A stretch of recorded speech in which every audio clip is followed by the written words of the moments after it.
Praise lord. ప్రవేశనామంలో మీ అందరికీ కూడా నా యొక్క శుభంలో తెలియజేస్తున్నాను. ఈరోజు మన యొక్క వాక్య అంశము దేవుని యొక్క ఉపదేశంను ఎందుకు వినాలి. దేవుని యొక్క ఉపదేశంను ఎందుకు వినాలి. కీర్తనలు 19వ అధ్యాయము 8వ వచనం ఒకసారి చూద్దాము. కీర్తనలు 19వ అధ్యాయము 8వ వచనము. యెహోవా ఉపదేశములు నిర్దోషమైనవి, అవి హృదయములను సంతోషపరచునని వాక్యమైనటువంటి దేవుడు వాక్యము ద్వారా మనతో మాట్లాడుతున్నాడు.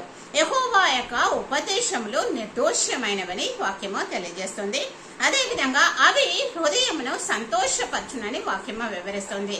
దేవుని యొక్క ఉపదేశములనేటివి నిర్దోషమైనవి, అదే విధంగా అవి హృదయమును సంతోషపరిచేటువంటిగా ఉన్నవి అని దేవుని యొక్క వాక్యము వివరిస్తుంది. దేవుని యొక్క ఉపదేశము అనగా ఏంటి అనేది మనం ఒకసారి తెలుసుకుందాము.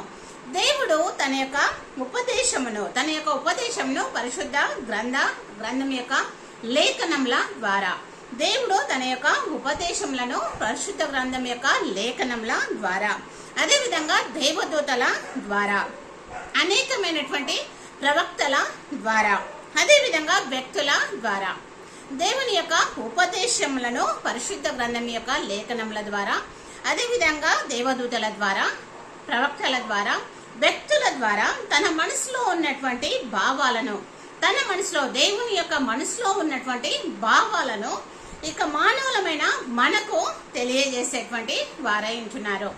ఇక పరిశుద్ధ గ్రంథం యొక్క లేఖనముల ద్వారా, దేవుని యొక్క ఉపదేశములను పరిశుద్ధ గ్రంథం యొక్క లేఖనముల ద్వారా, అదే విధంగా దేవదూతల ద్వారా, ప్రవక్తల ద్వారా, వ్యక్తుల ద్వారా దేవుడు తన మనసులో ఉన్నటువంటి భావాలను మానవులైన మనకి తెలియజేస్తాడు.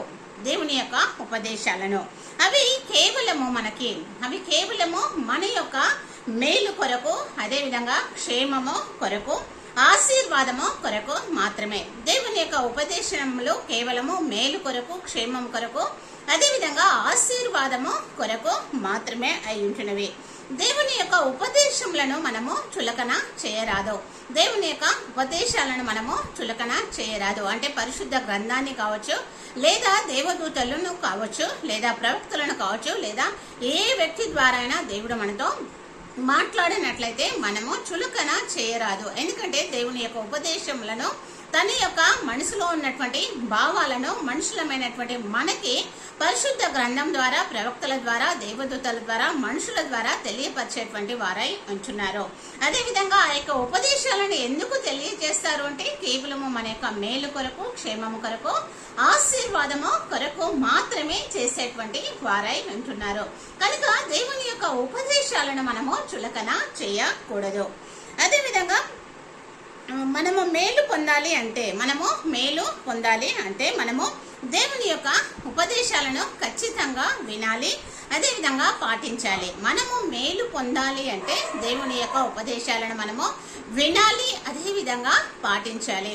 వాక్య భాగము చూసినట్లయితే సామెతలు 3వ అధ్యాయము మనము 1, 2, 4, 5, 6, 8 వచనాలను ఒకసారి చూద్దాము. దేవుని యొక్క ఉపదేశాలను మనము దేవుని యుద్ధ నుండి మనము మేలు పొందాలి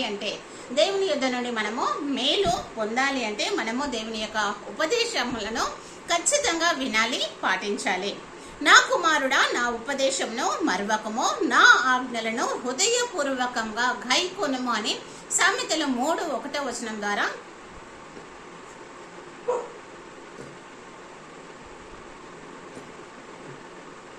దేవుడు ఇక్కడ మాట్లాడుతున్నాడు. నా కుమారుడా, నా ఉపదేశమును మరువకము, నా ఆజ్ఞలను హృదయపూర్వకంగా గైకొనుము. దేవుని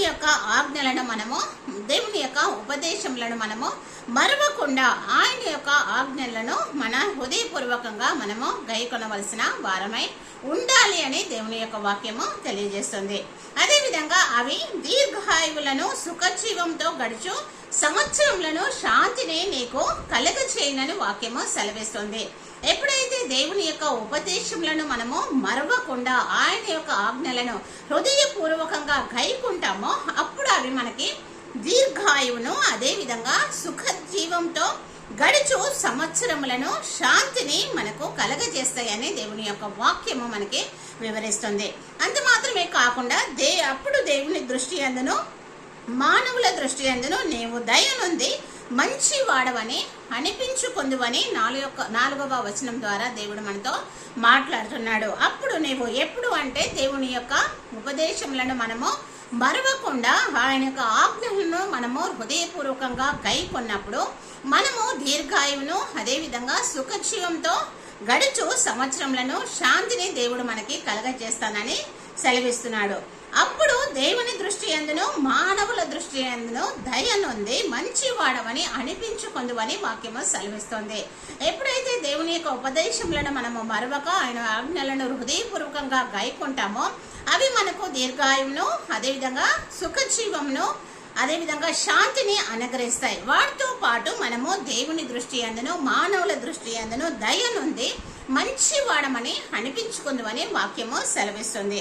అదేవిధంగా నీ స్వబుద్ధిని ఆధారం చేసుకొనక నీ పూర్ణ హృదయంతో యెహోవా యందు నమ్మిక ఉంచుము అని 5వ వచనంలో దేవుడు మాట్లాడుతున్నాడు. మన యొక్క సొంత బుద్ధిని స్వబుద్ధిని ఆధారము చేసుకొనక పూర్ణ హృదయంతో యెహోవా యందు నమ్మిక ఉంచి మనము జీవించాలని దేవుని యొక్క వాక్యము మనకి వివరిస్తుంది. అదేవిధంగా నీ ప్రవర్తన అంతటి యందు ఆయన అధికారమునకు ఒప్పుకొనము. అప్పుడు నీతి వలన నీ త్రోవలను సరళము చేయును అని దేవుని యొక్క వాక్యము వివరిస్తుంది. నీ ప్రవర్తన అంతటి యందు ఆయన యొక్క అధికారమునకు ఒప్పుకున్నప్పుడు అప్పుడు అవి నీ త్రోవలను సరళము చేయును అని దేవుని యొక్క వాక్యము వివరిస్తుంది. మన స్వబుద్ధిని ఆధారం చేసుకొనక పూర్ణ హృదయంతో మనము యెహోవా యందు నమ్మిక ఉంచినప్పుడు మన ప్రవర్తన అంతటి యందు దేవుని యొక్క అధికారమునకు మనము ఒప్పుకున్నప్పుడు మన త్రోవలను దేవుడు సరళం చేస్తానని చెప్తున్నాడు. అప్పుడు నీ దేహమునకు ఆరోగ్యమును నీ ఎముకలకును సత్తువ కలుగును అని వాక్యము సెలవిస్తుంది. కనుక దేవుని యొక్క ఉపదేశములను మనము మరవకుండా మన దేవుని యొక్క ఆజ్ఞలను మన హృదయం పూర్వకంగా గైకొన్నప్పుడు అవి మనకు దీర్ఘాయువుని ఇస్తాయి, సుఖజీవనాన్ని ఇస్తాయి, అదేవిధంగా శాంతిని ఇస్తాయి. అంత మాత్రమే కాకుండా దేవుని దృష్టి యందు అదేవిధంగా మానవుల దృష్టి యందు దయనుంది మంచి వాడమని అనిపించుకొందువని సెలవిస్తుంది. అదేవిధంగా మన సొంత స్వబుద్ధిని ఆధారం చేసుకొనక యెహోవా యందు మనము నమ్మిక ఉంచి మన ప్రవర్తన అంతటి మీద ఆయన అధికారమునకు ఒప్పుకున్నప్పుడు మన త్రోవలను దేవుడు సరళము చేస్తాడు. అవి మన దేహమునకు ఆరోగ్యమును అదేవిధంగా మన ఎముకలకు సత్తువ కూడా కలుగుతుంది అని దేవుని యొక్క వాక్యం మనకి వివరిస్తుంది. వాక్యానుసారంగా మనందరం కూడా జీవిద్దాము కాక. కీర్తనలు 119 104వ వచనం ఒకసారి చూసినట్లయితే నీ ఉపదేశము వలన నాకు వివేకము కలిగెను, తప్పు మార్గములన్నీ నాకు అసహ్యములాయనని వాక్యము వివరిస్తుంది. దేవుని యొక్క ఉపదేశము వలన మనకు వివేకము కలుగుతుంది. ఎప్పుడైతే మనకు వివేకము కలుగుతుందో తప్పు మార్గములన్నీ కూడా మనకు అసహ్యముగా అనిపిస్తాయి అని దేవుని యొక్క వాక్యము సెలవిస్తుంది. అదేవిధంగా యోబు 36వ అధ్యాయము మనము 10, 11, 12, 14 వచనాలు ఒకసారి చూసినట్లయితే ఉపదేశము వినుటకై వారి చెవిని తెరవజేయును, పాపము విడిచి రండని ఆజ్ఞ ఇచ్చునని వాక్యము సెలవిస్తుంది. దేవుడు ఉపదేశమును వినుటకై వారి యొక్క చెవులను తెరువ చేయను అంటున్నాడు. దేవుడు మన యొక్క చెవులను ఉపదేశములను వినుట కొరకు మన యొక్క చెవులను తెరిచేటువంటి వారై ఉన్నారు. అంత మాత్రమే కాకుండా పాపము విడిచి రండి అని దేవుడు ఆజ్ఞ ఇచ్చిచున్నాడని వాక్యము సెలవిస్తుంది. 11వ వచనంలో చూసినట్లయితే వారు ఆలకించి ఆయనను సేవించిన ఎడల తమ దినములను క్షేమముగాను తమ సంవత్సరములను సుఖముగాను వెళ్ళబుచ్చుదురని వాక్యము సెలవిస్తుంది. దేవుని యొక్క ఉపదేశములను వినుటకై దేవుడు మన యొక్క చెవులను తెరవ చేసేటువంటి వారై ఉంటున్నారు. అంత మాత్రమే కాకుండా పాపము విడిచి రండి అని ఆజ్ఞ కూడా ఇచ్చుచున్నాడు. ఎప్పుడైతే ఉపదేశము వినుట కొరకు మన చెవులను తెరిచి దేవుడు పాపము విడిచి రండి అని ఆజ్ఞ ఇచ్చున్నాడో అప్పుడు మనము వాటిని ఆలకించి ఆయనను సేవించిన ఎడల మన దినములన్నీ కూడా క్షేమంగాను మన సంవత్సరములన్నీ కూడా సుఖంగా ఉంటవి అని దేవుని యొక్క వాక్యము మనకి సెలవిస్తుంది.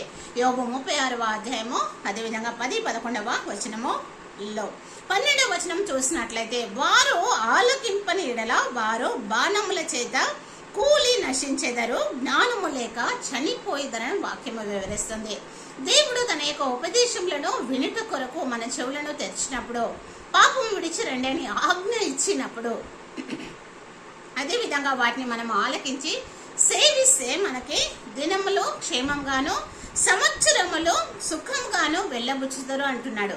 ఒకవేళ వాటిని ఆలకింపని ఎడల వారు బాణముల చేత కూలి నశించెదరు, జ్ఞానము లేక చనిపోయేదరని వాక్యము సెలవిస్తుంది. ఆలకించని ఎడల, దేవుని యొక్క ఉపదేశములను మనము ఆలకించని ఎడల బాణముల చేత కూలి నశించెదరు, జ్ఞానము లేక చనిపోయేదరని వాక్యము సెలవిస్తుంది. అంత మాత్రమే కాకుండా కావున వారు యవ్వనమందే మృతి నొందుదురు అంటున్నాడు దేవుని యొక్క వాక్యంలో.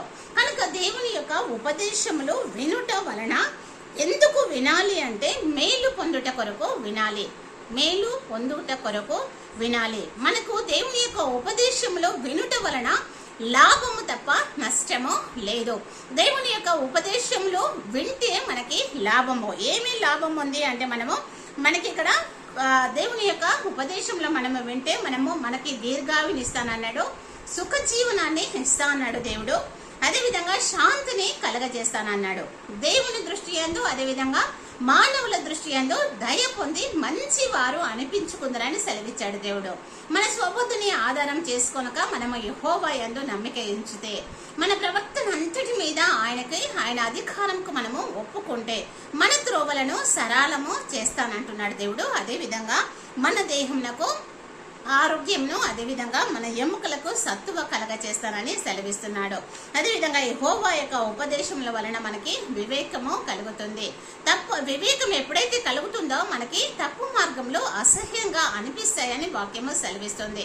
ఒకవేళ తన యొక్క ఉపదేశంలో మనము వినుట కొరకు దేవుడే మన చెరువులను తెరిచేటువంటి వారై ఉంటున్నారు, పాపము విడిచి రండి అని ఆజ్ఞ ఇచ్చువారై ఉంటున్నారు.